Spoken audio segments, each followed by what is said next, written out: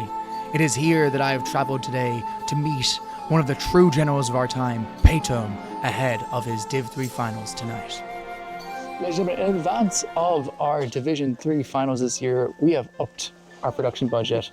Dear Kravsvaga, off the back of his very expensive event tickets, has flown me out to rural Slovakia to speak with our Div 3 finalist captain, Ish. In-game leader is, I think, the most apt description. In-game leader, whatever he'd like to call himself, Mr. Paytom, to discuss their finals, which you are about to watch between them and Ratatatouille. So, firstly, Paytom, in terms of how this season's been going so far, you guys are, I believe, 5-1 in games so far? Yes. How are you feeling about that? Definitely feels nice to just go basically undefeated. Probably would be undefeated if we didn't drop the ball in one of those games. Yeah, you were saying earlier you played against the side of Border Control, I believe it was. Yes. Tell me what made you drop that only game that you dropped this season. So our mid laner was more alcohol than person, I think, at that point. And decided that his nature's prophet would be best served as a magic damage dealer with a Dagon and an Ethereal Blade. And I decided that, you know what, let's try a bit more of an unconventional carry and play Hoodwink into 4 Blade Mail heroes. Yeah, so they figured you out pretty quick there. Yes. In your most recent game, you played against the side of Imprint, who I know you're very good friends with. Did it feel a little bittersweet playing into them, or was it more of a sweet revenge into all of Potter's tips that you've received over the years? So the thing is, I do not believe in an official event Imprint has beaten a team that I was on since Metlan, which was, I believe, 3 years ago. So it still feels nice to all of his shit talk and fake beef. Because let's be honest, it's one-sided. It is fake beef. I received the same from him, so I understand the feeling. So that felt nice, but there's also that little voice inside of your head that just like feel sorry for them a bit. You just want them to do well. Yes. It's like your son.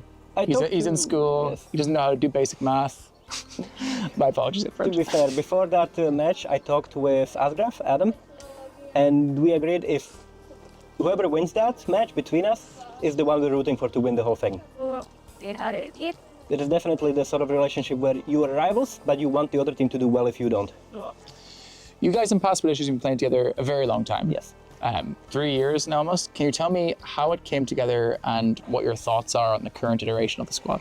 So originally it came to be at the original Metlan, as I've already mentioned it, where we were a put-together team, just assigned together by Kravsvaga to play together. We lost every match, and the original team had the 3 core members that are still in the team today. We've gone through a few iterations of the team, every season of the IDL basically having a different version, with the original, probably the most successful version so far, having won the end WBOs, mostly switching due to previous commitments of one of them, and then Dark7 as the carry. We then proceeded to have to swap out both of those for the next one, and then again, and now again, although we have shuffled the roles a bit, with me moving from the mid lane to the carry position, so currently the team with me, Joe Trollen, Manlyman, Blowyo, and Malou is the current iteration, and we have fun while playing, so I've had very positive thoughts about it. So you mentioned your team have a lot of fun while playing. Is there any moment that stands out in your mind as maybe the funniest thing that's ever happened, or even like a moment of great euphoria During among the this team? season, it was, I believe, during the second draft against Imprint, where we were just talking about random things more than the game, and then just Malou trying to get us on track and failing miserably. I could just hear the voice of frustration in his mind. It's the same thing that happens when I'm supposed to cast in 2 minutes. I decide to go for a smoke break. I know that tone. I've heard it before. Granted, he did join us after a bit, because I was still drafting, so... Of course. Next thing then, you guys are facing against Ratatatouille in the finals. Did you watch their semis game? How do you think they did? I watched a little bit of their semis game. I will be the first to admit I don't really like watching the entire replay, so I will usually skip through the games to see what's happening, and if I see like, well, something changed in the last 5 minutes I skipped, I'll go look back through it. But I think they're a very good team that seems to be getting better as the time goes on. Like, especially for Division 3, they're a very good team. And I think their first match proper of the league was against them, and I think we are in for a surprise if we expect them to play the same way. Are there any heroes or players in particular from the side of Ratatatouille that you're particularly concerned about? So I'm personally mostly concerned about Vantalia and Trifea because I haven't really played against them before. It's an unknown to me, and even through watching the games, there's not enough. It's, what has it been, 3 matches so far? It's 6 games. There's not really enough to make an opinion on them. And looking through a lot of the players' history, like match histories and Dota buffs and whatever else you have, there are a few heroes we're concerned about, but there are also heroes that are counterable, maybe except for the Brewmaster, which if we let run away is going to be an issue, but there is also the fact that we have managed to, without knowing it, beat it. Next question then, of course, in terms of the draft. You're playing versus Kravswaga. You don't ban Venge because you can counter it. Are we going to ban the Venge in this series? No, we're going to pick it. Okay, we're going to be picking It has been a very common still pick for us, where not playing it as a support, but mostly playing it as a mid laner or a safe laner. Maybe an off laner if Manlyman decides to do it. And my last question just before we finish up here is, looking into next season, do you think the entire lineup of past Britishers are going to be sticking together? I believe at least 4 of us will be. Now, which 4, I have no idea. But I know that the core lineup, if we do decide to play the league, will stay together, which being me, Joe Troll, and the Manlyman, as we have done so for every previous iteration of the league. And the other players will be more dependent on how they feel about Dota when we decide to sign up. Actually, another question I never quite got the chance to ask you. So obviously, being from this fine land with this fine castle, how did you actually get involved in Irish Dota in the first place? It's a complicated question, really. But I met an Irish person back in 2013 while playing Dota. We became good friends, and then roughly as COVID was starting to die down, he brought me in to play with Kravswaga, and then I slowly joined into Irish Dota. Who was that person? I don't believe he plays anymore. He was called Fluffy Cotton. Okay, one of the few Irish Dota people I don't have any knowledge of. By the time he got into Irish Dota himself, I believe he wasn't really playing Dota that much. So it was a thing of, well, we're going to go play a game. I see this Irish person, let me add him, and then Kravswaga invited me to the Discord for the game comes. Second last question. I know I said last question, but I decided to fake you out there a little bit, put you a bit off ease. That's what I do. You want to do a quick shout out to someone you really appreciate in the Irish Dota community, someone who's done a lot for you or that you love a lot? Who's it going to be? Well, there's 2 people. Of course. There's, of course, my great interviewer, Ratatatouille, who is one of the pillars when it comes to casting. I would say the load-bearing pillar, personally. Recently, he returned to the Observers. I would agree. And the person who actually got me to play in this season, which is Malou.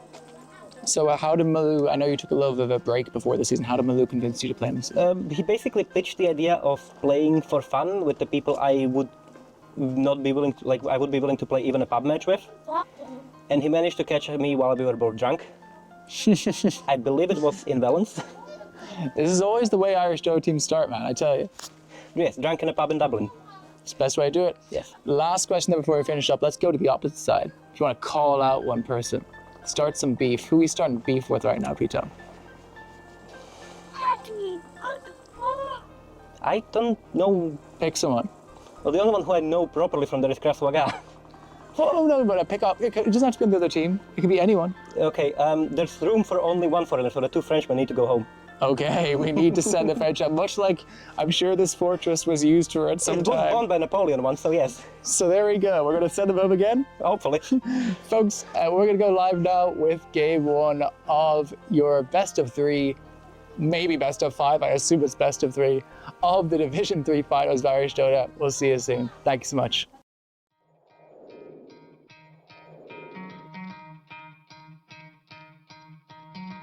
Try to play, but you're never gonna beat me. Look the other way, what I'm doing ain't easy. Bloody hands stained from the people who deceive me. Muddy hands break through the chains, go free me. Looking for change, looking for pain. Pulling a mob, pushing a train. I'll never stop, stick to a lane. Pick up the pieces and go rearrange.